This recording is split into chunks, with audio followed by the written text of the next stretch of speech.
Assalomu alaykum. Shoshilinch xabarlar kanaliga xush kelibsiz. Agarda siz kanalimizga birinchi bo'lsangiz, podpisatsiya va qo'ng'iroqchani bosib qo'yishni unutmang. Dafn marosimida portlash sodir etildi. 7 kishi vafot etdi. Mayda emas, katta baliqlarni ovlovchi korrupsiyaga qarshi agentlik tuziladi. Sirdaryoda tilla topib olishdi. Alisher Usmonov bergan pullarni xalqqa tarqatishni boshladi.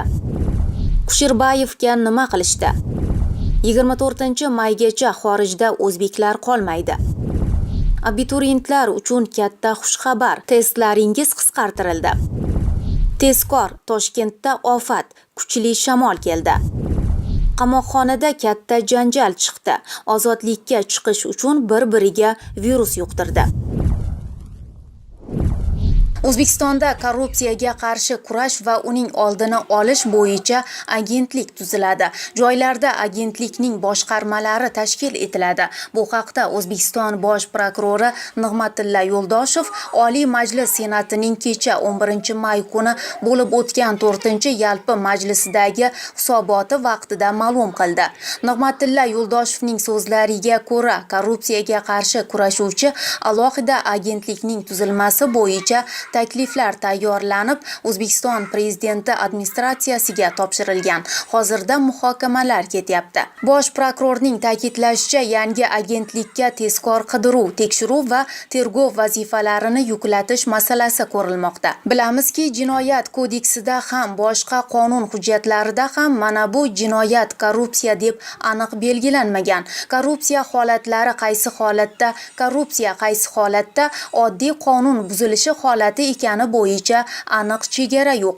Tergov huquqiga ega bo'lgan Ichki ishlar vazirligi, Bosh prokuratura, Davlat xavfsizlik xizmati organlarining tergov va tezkor qidiruv faoliyat vakolatlarini bu organga olib berishdan xoli holda yangi agentlikka ham shu huquqlar beriladi. Faqat ularning jinoyat subyektlarini belgilashda uzil-kesil chegara belgilaymiz. Uzbekistan Airways joriy yilning 24-mayigacha xorijdagi fuqarolarni ortga qaytarish uchun 12 ta charter reys amalga oshiradi. Bu haqda O'zbekiston Transport vazirligi matbuot kotibi Navruz Ashurmatov brifing vaqtida ma'lum qildi.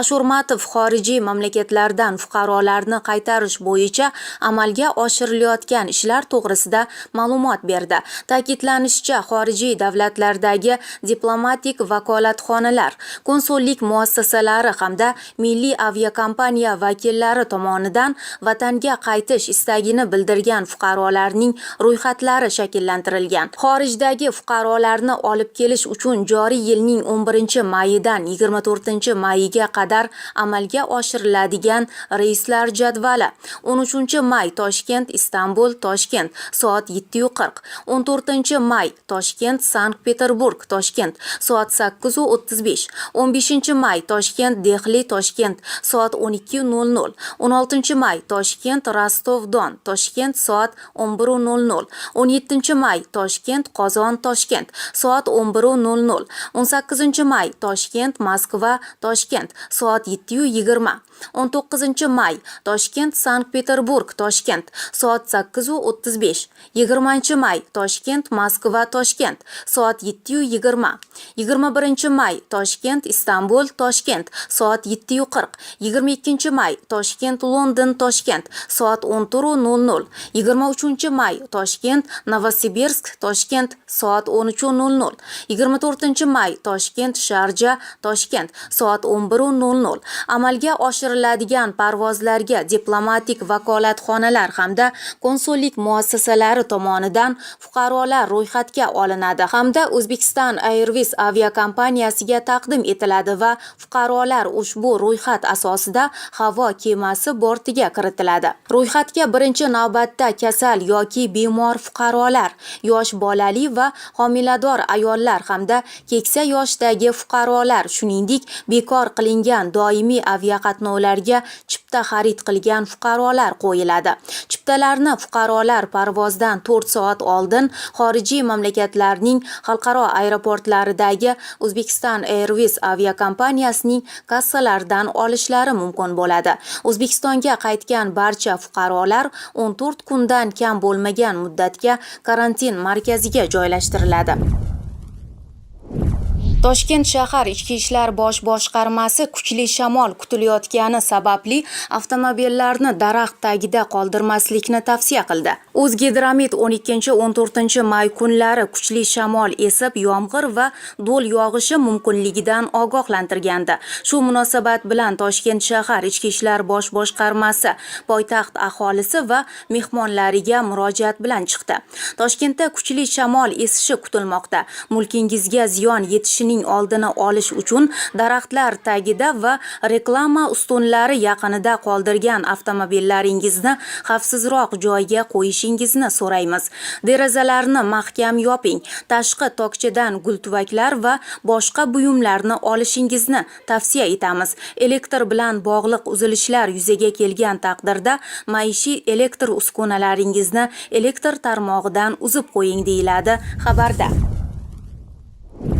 Joriy yilning 30-aprel kuni O'zbekiston prezidenti Shavkat Mirziyoyev rahbarligida o'tgan yig'ilishda koronavirus pandemiyasi sabab bu yil oliy ta'lim muassasalariga kirish imtihonlarini soddalashtirgan tartibda o'tkazish bo'yicha topshiriq berilgandi. Davlat test markazining ma'lum qilishicha, abituriyentlarni qiynab qo'ymaslik maqsadida faqat 2020-2021 o'quv yili uchun istisno tariqasida qabul test sinovlari majburiy fanlarsiz 2 mutaxassislik fanlaridan o'tkazilishi rejalashtirilmoqda. Ushbu 2 mutaxassislik fanlari 2019-yil dekabr oyida belgilangan tartibda tasdiqlanib, keng jamoatchilikka e'lon qilingandi. Alohida ta'kidlash kerakki, infeksiya butunlay bartaraf etilmagan sharoitda abituriyentlarning 1000 o'rinlik binolarda 3-4 soat qolib ketishiga yo'l qo'yib bo'lmaydi. Shuning uchun ham mazkur o'quv yilida test sinovlari o'tkaziladigan binolarda ko'pi bilan 700 tagacha o'rin tayyorlanadi. Har bir abituriyent uchun kamida 3 kvadrat metr joy ajratiladi. Sanitariya gigiyena talablariga binoan ulardan niqob, qo'lqop bilan testda ishtirok etishi ta'minlanadi. Abituriyentning tana harorati o'lchangach binoga kiritiladi.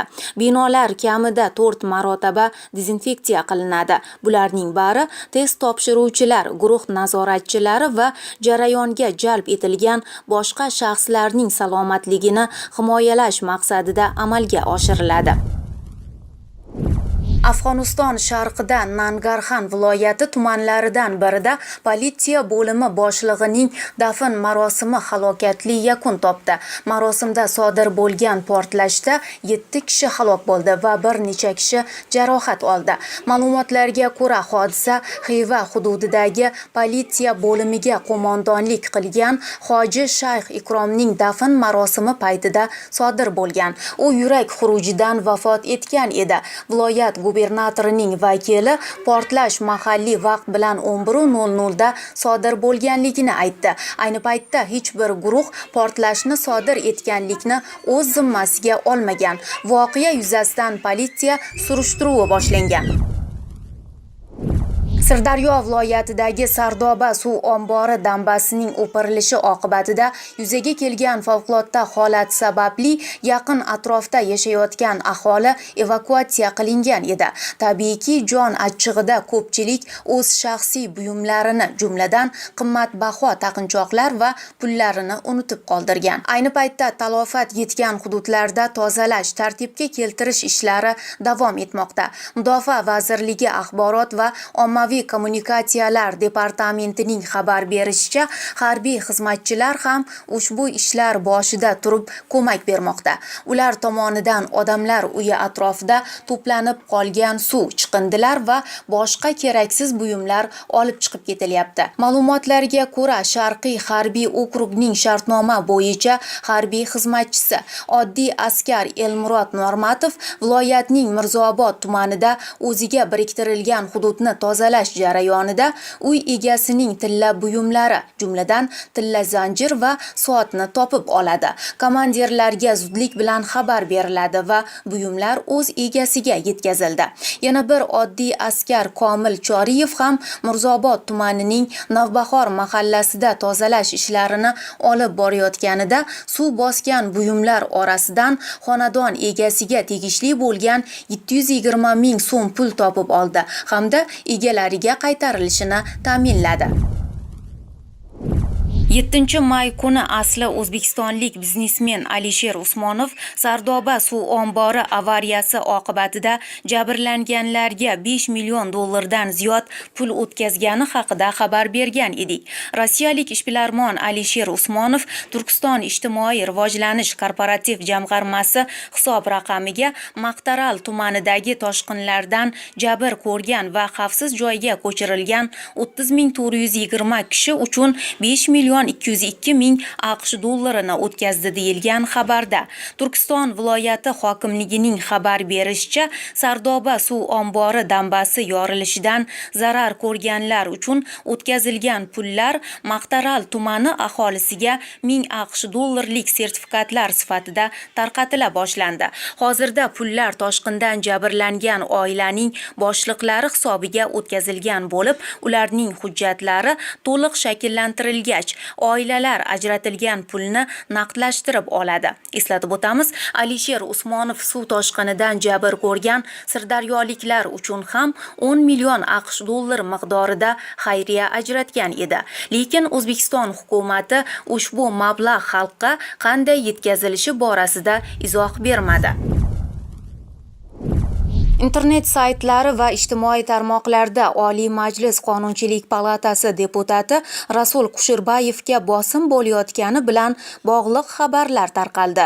Deputatning o'zi ijtimoiy tarmoqdagi sahifasida xabarlar va video material muallifining murojaatlari yuzasidan munosabatini bildirdi. Yangi yo'llik tadbirkor videoda bayon etgan holatlar, yer uchastkasi bilan bog'liq vaziyat va boshqa ishlar bo'yicha ayrim prokuratura mas'ullarining menga ayblov uyushtirish, majburan ko'rsatma olishga urinishlari haqida fuqarolar tomonidan menga ham murojaatlar bo'lgan va ularni imkon darajasida o'rganganman. Ushbu holatlar bo'yicha huquqiy baho berish, deputat faoliyati, o'zi va oilasi daxlsizligi bilan bog'liq kafolatlarni to'liq ta'minlash yuzasidan tegishli yuqori idoralarga murojaat qilganman. Umid qilamanki, barcha holatlar hech qanday ta'sirlarsiz xolis o'rganilib, huquqiy baho beriladi. Deputat daxlsizligi sha'ni va ishchanlik obro'si ta'minlanadi. Eslatma uchun deputatning odamlarga, tadbirkorlarga huquqiy ko'mak berishi, muloqot qilishi, do'stlarga ega bo'lishi, xalq dardini eshitib har qanday vaziyatda ham fuqarolarning yonini olishga urinishi qonunbuzarlik bo'lishi mumkin emas. Bu faqat ayrim nopok shaxslarning dunyoqarashi xolos. Bo'layotgan ishlardan qattiq xafaman. Barchaga e'tibor va ma'naviy qo'llov uchun rahmat, degan Rasul Kushirbayev. Ta'kidlash joizki, Rasul Kushirbayev xalq orasida anchayin faol va yuz berayotgan hodisalarga tezda munosabat bildirishi bilan yaxshi tanish. U Ichki ishlar vazirligi va namanganlik deputat hamda Ichki ishlar vazirligi va Yulduz Usmonova bilan bog'liq vaziyatlarda ham o'z munosabatini bildirib chiqqandi. Qamoqxonadagi mahkumlar ozodlikka chiqish uchun bir-biriga virus yuqtirgani ma'lum bo'ldi. AQShning Los-Anjeles shahridagi qamoqxonadagi 21 nafar mahkum muddatidan avval ozod bo'lish uchun bir-biriga qasddan koronavirus yuqtirgani aniqlandi. Ayni vaqtda Amerikadagi epidemiyaning markaziga aylangan Kaliforniya shtatidagi bu qamoqxonadagi mahkumlarning bu xatti-harakati xavfsizlik kameralari orqali aniqlangan. Mahkumlar avvalroq bu virusni yuqtirib olgani uchun ozod qilingan boshqa bir mahkum mahkumning maskasini navbat bilan taqishgan. Keyinchalik koronavirus aniqlangan u insonning idishidan suv ichgan holda virus bilan kasallanishga urinib ko'rishgan. Qamoqxona xodimlari bu holatni aniqlaganidan keyin mahkumlar koronavirus uchun test topshirgan. Test natijalariga ko'ra 21 nafar mahkumda koronavirus infeksiyasi qayd etilgan. Ozod bo'lishlik uchun qasddan virus yuqtirganlari bizni xafa qildi.